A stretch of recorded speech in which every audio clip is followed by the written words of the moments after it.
This is CBS News Bay Area with Reed Cowan. Now more than ever, mental health challenges are weighing on our kids, many of them in crisis, and they're looking to us to guide them through.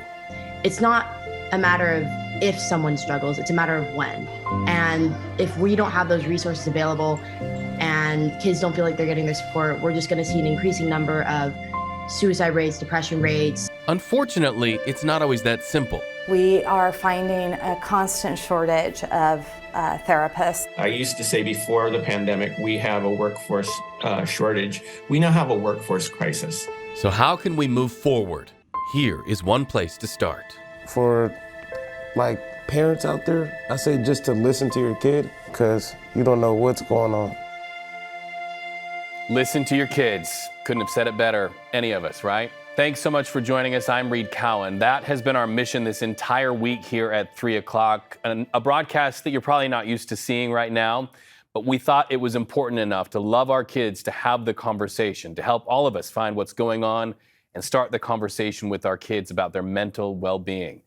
We are hearing from our young people directly about their needs, as well as Bay Area and national experts to help us take the first steps. It's a community conversation we're grateful you've been a part of this week. We'll get back to it in just a moment, but first, let's get you caught up on today's top stories from around the Bay. Look at this. Speaking about listening to our kids, this is a reaction to major stories happening here in the Bay Area.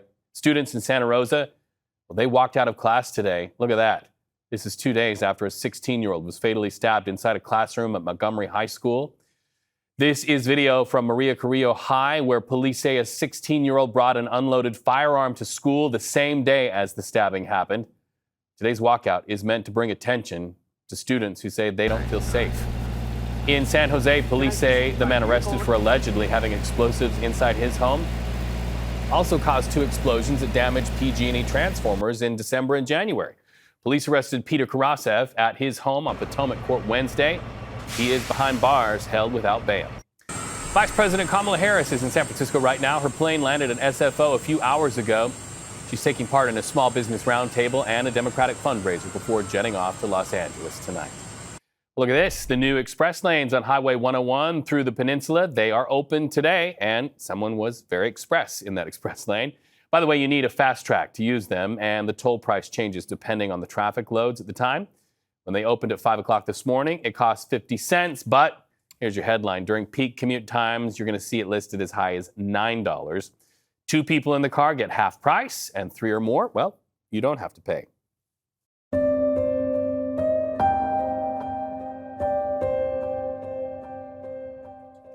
So all this week, we have been addressing our youth and mental health crisis around the country. We continue this community conversation now with a look at one of the biggest challenges. There's a shortage of professional help when kids reach out to get it.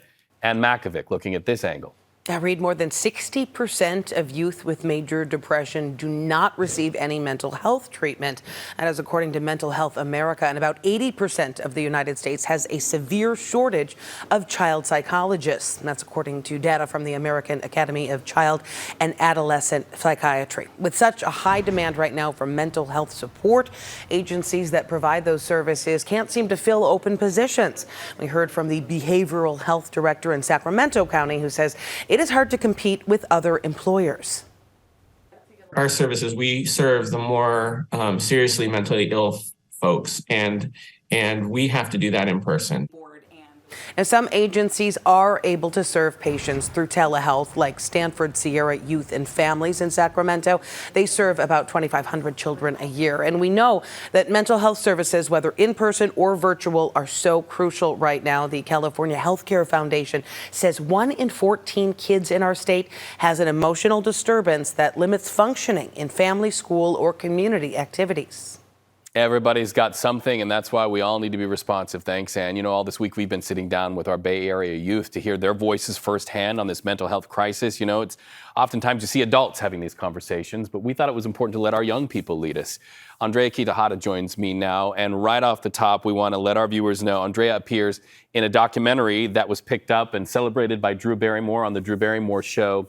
It was all in the wake of and in being responsive to the suicide of your friend, soccer standout and star Katie Meyer. So we know that that's a backstory that is her family's to tell. We're not going to go deeply into her story, but Why turn pain into purpose when you lose a friend? Yeah, first of all, thank you, Reed, for having me and opening up such an important conversation. And this event has been tragic, to say the least. I found out when I was competing for the U20 U.S. Women's National Team at World Cup qualifiers, and it was devastating. And since then, I had to take a step back from soccer for a bit of time, and just seeing how this event has affected Katie, how it's affected me and my teammates, I felt a calling to do something about it and to make change, because that's all we can do right now is move forward with it and create some good out of it. Yeah, and you know, we see on the screen Katie playing at the height of what anybody from the outside would have seen and thought, she's got the world by the tail. She's doing so great. And we want to acknowledge right now that her family could be watching. We send them great support and great love. And just really take a moment to say that we know that this is about somebody's somebody. So let's roll back the tape. What do you think could have happened or should have happened to not only address her needs, but the needs of athletes around the country who feel this great pressure, this intense pressure to perform because their worth and their value is tied to it? Yeah, I think, you know, there's a mental health support shortage across the board in this country, but especially when you're dealing with athletes at the collegiate and pro level, they have dedicated so much time and energy to their sport and have this heightened importance. Their self-importance is placed in performance, and there's this niche side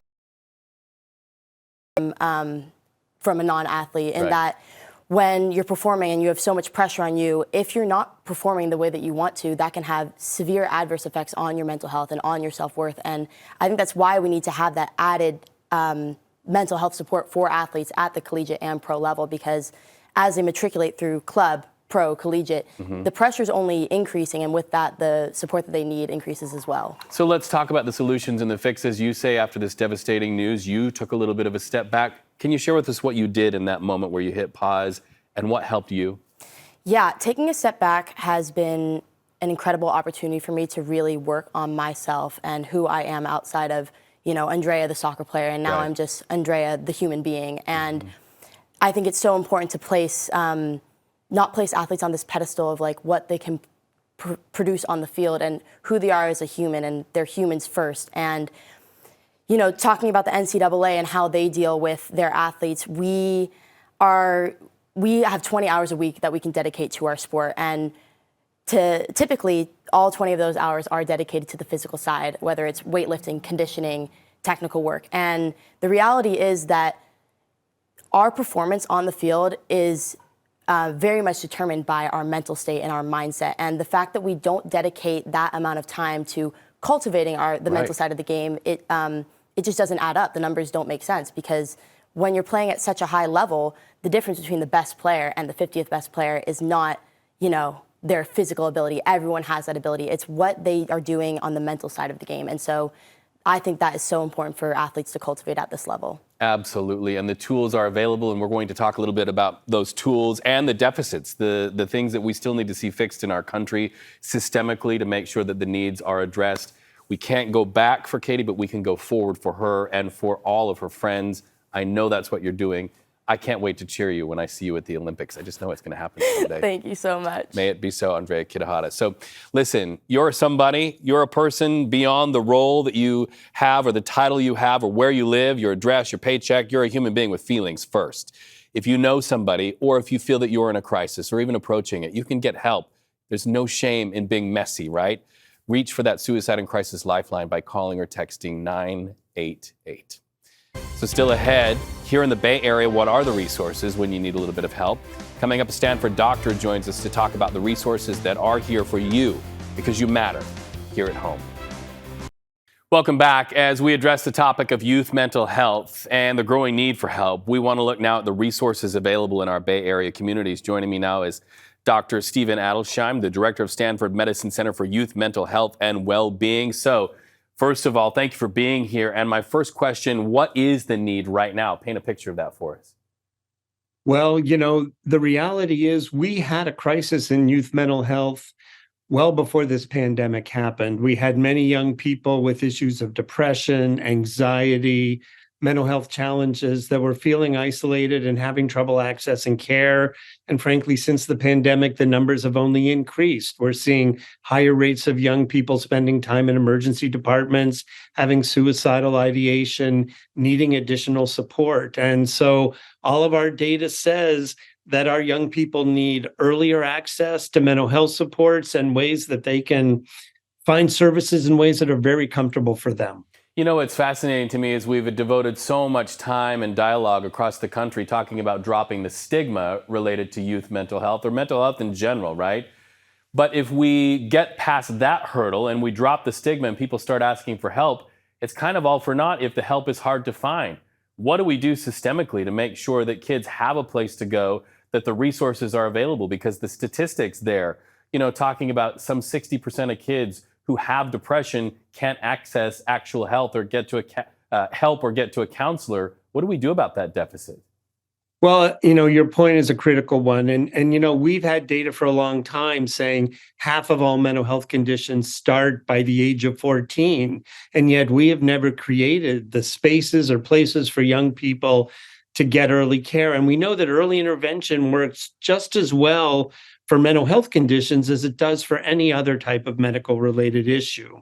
One of the things we've been involved with in supporting both at the local level, but at the state level as well, is the creation of spaces for young people to come in to get that early care in environments that are comfortable for them. We've been working in partnerships to be building out programs called Alcove, which are spaces for young people that are developed in partnership with youth advisory groups, very active youth voice, to create places by and for young people to come in and get, as you were just talking about, that moment of pause, to be able to come into a safe space to get early mental health supports, primary care, peer support as well, early education and employment guidance, as well as early treatment for substance abuse related issues as well.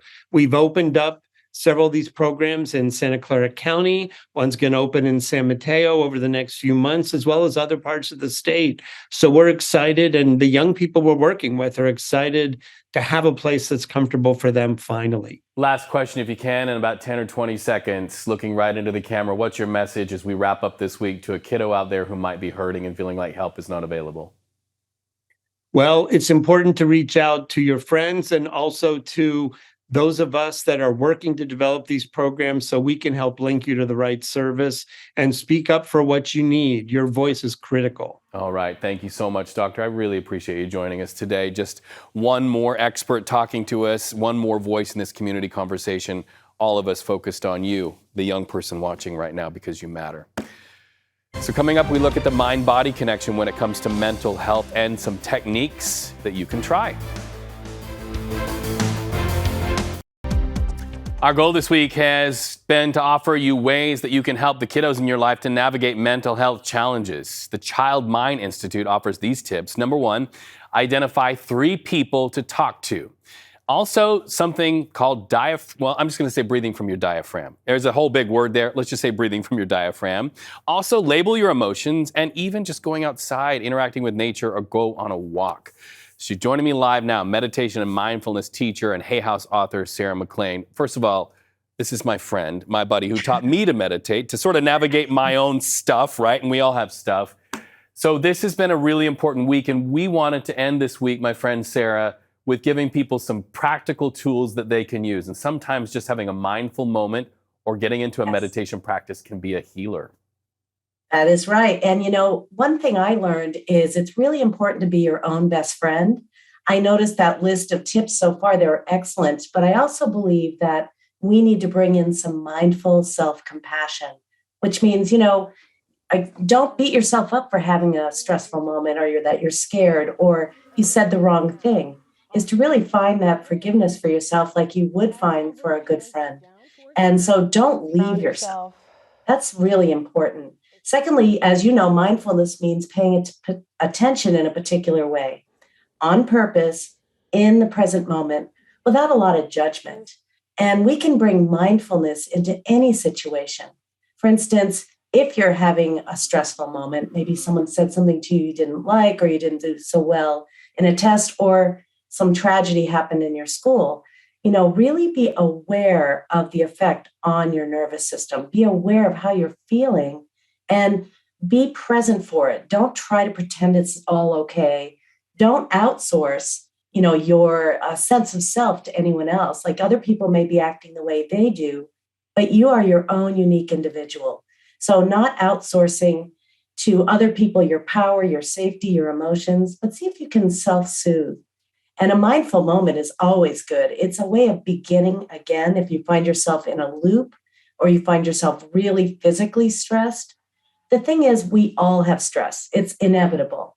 And stress is what gets you off the couch, gets you into school, gets you ready for a test. But the problem happens when stress turns into distress. And it can affect your mind, it can affect your body, and it can affect your emotions. And really that lives in the body. And that's what I love about what you teach is that, energy does not lie. Energy exists in the body. Our body responds to that. And it's always so good to say, what is my nervous system telling me about this conversation, about this situation, about this moment? And you talk about peace finder principles. Is there just one thing that we can latch onto, maybe just some deep breathing or one tool that somebody can have in the moment to reset the central nervous system? Yes, well, you mentioned the body, and the body is always here and now, and so are the emotions. They may be caused by a different time, but they are here and now. So I like to bring the attention into this moment by noticing this experience you're having. So, for instance, you can look around the space you're in and notice what's here, maybe shapes and colors or shadows, maybe movement or stillness. And then you can close your eyes if you're comfortable doing that or gaze softly to the ground and notice some sounds that are coming and going, sounds of people in the other room or noise outside, as well as sounds of your own body. And just notice what's here without evaluating, just simply tuning into what is here. Notice perhaps the body sensations that are here, feeling maybe your heart or your tummy, or noticing your shoulders where they are or where your feet are. And notice the support that's right here. Right. Safe. The moment is safe. This is it. Well, usually it is. So it's the mind that likes to time travel. So when we anchor to the senses, what are we seeing? What are we feeling? What are we hearing? What do you smell? Is there an aroma, freshly washed hair or coffee? And then what do you taste in your mouth? And that can bring you home, and it takes 30 seconds. Home to the moment, and in the moment you can find healing. Something you taught me as we wrap, my beautiful friend Sarah, is this. If we focus so much on the past, we can get situational depression. If we focus or project into the future, we're asking for anxiety, then now is where we find the healing in the present. Sarah McLean, Hay House author, my buddy. Nice to talk to you so much. Thank you so much. You owe me a trip up here to the Bay Area. Sarah's just down the coast. Thank you so much, Sarah. We appreciate you. Namaste. We're also getting some advice for parents on how to stay connected with their teens, how to get those conversations started in the moment. On CBS Mornings, a psychologist with the Child Mind Institute added this: keep it casual. Try to talk to them when you're doing sort of a parallel activity, driving together, like clearing the table after dinner with less eye contact so that it doesn't feel like so much intensity on them. That's when we can get a little bit more informal. Yes, more informal, taking advantage of natural opportunities to connect with them. And when it comes to social media, the Child Mind Institute has these tips on how to talk about it with your kids and how apps work and what interests them. Talk to them about public versus private accounts and maybe take family social media breaks.